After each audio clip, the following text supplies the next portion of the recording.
Hi friends, எல்லாருக்கும் வணக்கம். இப்போ நம்ம இந்த வீடியோவில் என்ன பார்க்க போறோம்னா before you take a loan watch this.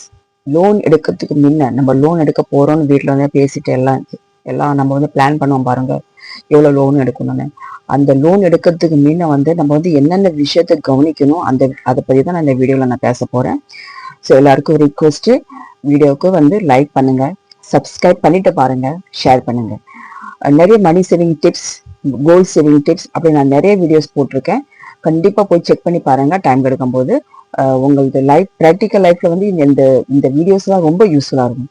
சரி வாங்க நம்ம இந்த கண்டென்ட்ஸ் பத்தி பேசலாம். அந்த வீடியோல என்னன்னா நீங்க லோன் எடுக்க போறீங்க நினைக்கிறீங்கல்ல, கண்டிப்பா நம்மளுக்கு எல்லா விஷயத்துக்கும் ஒரு ஒரு விஷயத்துக்கு நம்ம மொத்த பணத்தை கொடுக்க முடியாதுல்ல. நம்ம எங்கேயாவது ஒரு இடத்துல லோன் எடுத்து நம்ம அதை சமாளிக்கணும், நம்மளுக்கு ஒரு ஒரு கட்டாயத்துல இருப்போம் இல்லையா. அந்த டைம்ல ஒரு 10 செகண்ட்ஸ் ஜஸ்ட் கொஞ்சம் நினைச்சு பாருங்க. இந்த டிசிஷன் இந்த ஒரு முடிவு நம்மளுக்கு எவ்வளவு காஸ்ட் ஆகும். அது ஒரு வருஷம் 2 வருஷம் இல்ல, நம்ம பல 10 வருஷம் 15 வருஷம் அப்படின்னு லோன் எடுக்க போறோம். ஒரு ஹவுசிங் லோன்னா மினிமம் 10 to 15 இயர்ஸ். அவங்க சொல்லுவாங்க 20 வருஷம். நம்ம அந்த வருஷத்தை குறைச்சா நம்ம ரொம்ப நல்லா இருக்கும். ஏன்னா நம்ம சீக்கிரமா அந்த லோன் முடிச்சு நம்ம ஒரு பெரிய ஒரு பேர்டன் நம்ம ஸ்டாப் பண்ண முடியல. அதுக்கு பெரிய டிசிஷன் எடுக்கணும். அந்த லோன் எடுக்கிறதுக்கு முன்ன ஜஸ்ட் ஃபேமிலி மெம்பர்ஸ் ரொம்ப டீப்பா இதை பத்தி டிஸ்கஷன் பண்ணணும். ஏன்னா நம்ம கஷ்டப்பட்டு உழைச்ச பணத்தை நம்ம மாசம் மாசம் இஎம்ஐ கட்ட போறோம். நம்ம ஹார்ட் ஏர்ன் மணி நம்ம அது குறி போல நம்ம சேர்த்து வைக்க போறோம்ல. நம்ம பணத்தை அதை கொடுத்துட்டு நம்ம வீடு வாங்க போறோம். அதுக்காக சில அமௌண்ட் நம்ம பேங்க்ல லோன் வாங்க போறோம். லோன் வாங்கறதோட நம்மளுக்கு அந்த விஷயம் முடியல.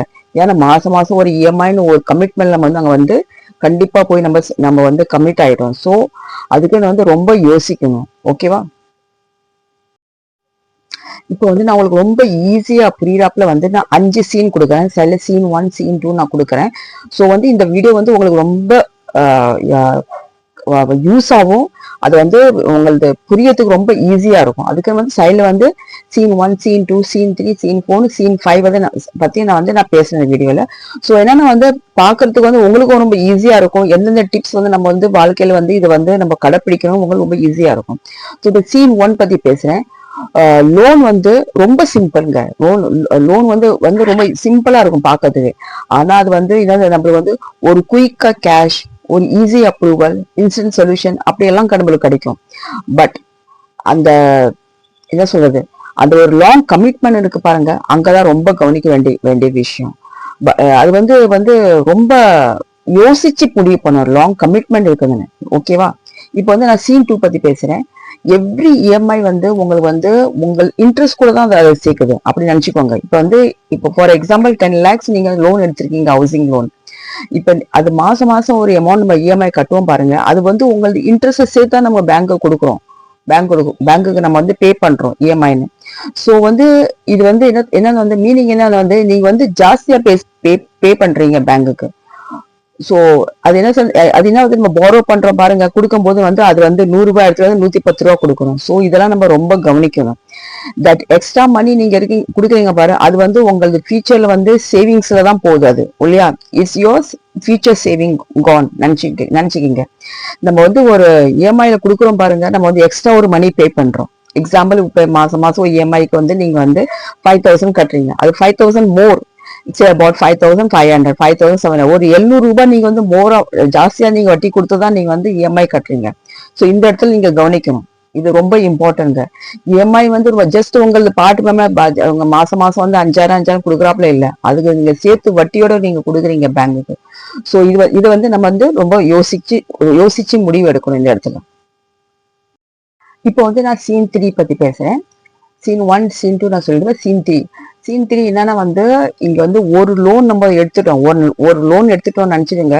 திருப்பி நம்மளுக்கு என்ன தெரியுமா, நம்ம கிரெடிட் கார்டுல இருந்து பே பண்ணுவோம், இல்ல பர்சனல் லோன் இருக்கும், அதுக்கும் நம்ம இஎம்ஐ கட்ட வேண்டியதா இருக்கும். நிறைய பேர் நான் பாக்குறேன். நான் எந்த ஃப்ரெண்ட்ஸ் சர்க்கிள் ஆகட்டும், எந்த கொலீக்ஸா இருக்கட்டும், நிறைய இடத்துல நான் பாக்குறேன். இது நான் ஒரு ஹவுசிங் லோன் ஒண்ணு வந்துச்சு. அதுல கிரெடிட் கார்டுல ஒரு மாசம் மாசம் கிரெடிட் கார்டு அவங்க பேமெண்ட் பண்ணணும். அதுல பர்சனல் லோன் ஒண்ணு தனியா இருக்கும். அது ஒரு பக்கத்துல அந்த அந்த மாசம் மாசம் அது ஒரு அமௌண்ட் இஎம்ஐ கட்டணும். சோ சடன்லி என்ன தெரியுமா, நீங்க இந்த இதுல நீங்க ஒரு சைக்கிள்ல ஸ்டக் ஆயிடுறீங்க. அது வந்து ரொம்ப கஷ்டத்துல வெளியே வராப்புல எஸ்கேப் பண்றாப்புல ஒரு ஒரு ஒரு நிலைமை வந்து அந்த இடத்துல வந்து கண்டிப்பா வந்து ஒரு முடிவுக்கு வருது. ஸோ இதெல்லாம் வந்து ரொம்ப கேர்ஃபுல்லா வந்து நீங்க நோட் பண்ணணும் லோன் எடுக்கிறதுக்கு முன்ன. இப்ப வந்து சீன் 4 பத்தி பேசுறேன். இதுல வந்து என்ன ஆகுதுன்னா, what you should not do incident, என்ன வந்து நீங்க செய்யக்கூடாது இந்த இடத்துல ஒரு கொஸ்டின் மார்க் இந்த இடத்துல நான் உங்களுக்கு புரிய வைக்கிறேன்.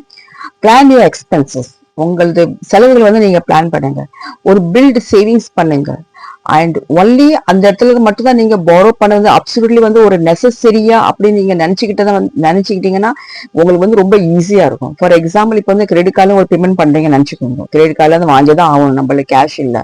நம்ம வந்து இந்த மாசம் எண்டில் வந்து சம்பளம் கழிச்சுன்னா வந்து லோன் இஎம்ஐ கட்டிட்டு நம்ம வந்து அந்த கிரெடிட் கார்டு பேமெண்ட் பண்ணல நினைக்கிறீங்களே. ஸோ அந்த இடத்துல நீங்க கொஞ்சம் திங்க் பண்ணி பாருங்க, இஸ் இட் நெசசரி, இது ரொம்ப கண்டிப்பா நம்மளுக்கு வாங்கிதான் ஆகணுமா என்னன்னு நீங்க ஒரு முடிவு எடுத்துட்டீங்கன்னா ஸோ உங்களது அன்வான்ட் எக்ஸ்பென்சஸ் இந்த இடத்துல டோட்டலியா ஸ்டாப் ஆயிடும். இப்ப நான் வந்து சீன் 5 பத்தி பேசுறேன். Start small, save consistently, create on emergency. என்ன தெரியுமா சொல்ல வரேன், நான் தமிழ்ல நிறைய ரிப்பீட் பண்றேன். நீங்க சின்னதா ஒரு சேவிங் ஸ்டார்ட் பண்ணுங்க. ஆனா அது கன்சிஸ்டன்டா இருக்கணும். அப்படி இல்லை இந்த மாசம் நான் வந்து சேவ் பண்றேன், அடுத்த மாசம் வேண்டாம், அடுத்த மாதம், அது வந்து totally wrong. So start small, சின்னதா ஸ்டார்ட் பண்ணுங்க. அது வந்து ஒரு கன்சிஸ்டன்டா இருக்கட்டும், ரெகுலரா இருக்கட்டும். அப்பதான் நீங்க வந்து ஒரு எமர்ஜென்சி ஃபண்டை வந்து அந்த இடத்துல கண்டிப்பா நீங்க வந்து சேவ் பண்ண முடியும். ஆனா இது வந்து ரொம்ப வயசா நீங்க வந்து இன்வெஸ்ட் பண்ணணும். So let your money grow. உங்களுக்கு பணம் இதுல வந்து நல்லா வந்து க்ரோ ஆகும். ஆனா வந்து உங்களது வந்து கடன் இருக்கு, கடன் வந்து கம்மியாயிடும். கடன் இந்த இடத்துல வந்து உங்களுக்கு வந்து வாங்குறதுக்கு வந்து ஒரு முடிவு வந்து வராது. ஃபார் எக்ஸாம்பிள் இப்போ வந்து நீங்க வந்து ஒரு 10 lakhs லோன் எடுத்துட்டீங்கன்னு நினைச்சீங்க. அந்த 10 lakhs வந்து நம்ம வந்து ஒரு வருஷம் அட்லீஸ்ட் ஒரு 50,000 கொடுத்து அந்த லோன் வந்து கம்மி பண்ணலாம், நம்ம வந்து ஒரு முடிவு எடுக்கலாம். ஸோ அதுதான் சொல்றாரு. ஒரு சின்ன ஒரு அமௌண்ட்டை வந்து நீங்க சேவ் பண்ணதுக்கு ஸ்டார்ட் பண்ணுங்க. ஸோ அதுனா வந்து உங்களுக்கு ஒரு எமர்ஜென்சி ஃபண்டாவும் நினைச்சுக்கலாம். இல்ல வந்து அதுல இருந்து கொஞ்சம் பணத்தை எடுத்து கொடுத்து நம்ம வந்து லோனை வந்து இஎம்ஐ கம்மி பண்ணலாம், அப்படி நம்ம வந்து இந்த இடத்துல இருந்து யூஸ் பண்ண முடியும். ஸோ ஃப்ரெண்ட்ஸ், இந்த வீடியோ வந்து ரொம்ப உங்களுக்கு கண்டிப்பா யூஸ்ஃபுல்லா இருக்கும் நான் நம்புறேன். ஃப்ரெண்ட்ஸ் அண்ட் ஃபேமிலிக்கு ஷேர் பண்ணுங்க. ஒண்ணு சொல்லுறதுன்னு ஆசைப்படுறேன் இந்த வீடியோ கடைசியில. திங்க் பிஃபோர் யூ போரோ. நினைச்சு பாருங்க, நல்ல யோசனை பண்ணி பாருங்க. ஒருத்தவங்கள்ட்ட வந்து நம்ம கடன் வாங்குறோம், அது பேங்கா இருக்கட்டும், இல்ல ஒரு ஃபைனான்ஸ் கம்பெனியா இருக்கட்டும், இல்ல ஒரு தெரிஞ்சவங்கள்ட்ட நம்ம ஒரு பணம் வந்து வாங்கி கொடுக்குறாப்புல இருக்கும், வாங்குறேன் நான் 2 வாரத்துல தரணும், அப்படி இருந்தாலும் இருக்கட்டும். ஸோ அதுதான் சொல்ல, think before you borrow. Your financial future depends on it. உங்களது பணத்தது ஒரு ஃபியூச்சர் பிளானிங் வந்து இதுலதான் உங்களுக்கு வந்து அது வந்து ஒரு குறி பாயிண்டா இருக்குது, இந்த இடத்துல ஸ்டிக்கா இருக்குது. So before you borrow money நிறைய யோசிச்சு பாருங்க. ஜஸ்ட் டேக் இட் 2 days எடுத்துங்க, 48 hours எடுத்துங்க. டாக்டர்கிட்ட போ நம்ம ஒரு எமர்ஜென்சி அவங்க சொல்லுவாங்க பாருங்க, 48 hours அவதான் நான் சொல்ல முடியும் சொல்றாங்க பாருங்க. ஸோ அது மாதிரி நீங்க 48 hours நீங்க எடுத்துக்கீங்க. So you can think lot. நினைச்சு பார்க்கலாம், நம்ம கண்டிப்பா இந்த நம்மளுக்கு தேவையா, இந்த பொருள் வாங்க தேவையா, இதுக்காக நான் வந்து பணம் வந்து கண்டிப்பா தான் நான் வந்து கடன் வாங்கணுமா, அந்த இடத்துல நீங்க வந்து யோசிச்சு முடிவு பண்ண முடியும். ஸோ ஓகே ஃப்ரெண்ட்ஸ், இந்த வீடியோ நான் இதுக்குள்ள நான் முடிச்சுக்கிறேன். கண்டிப்பா உங்களுக்கு யூஸ்ஃபுல்லா இருக்கும்.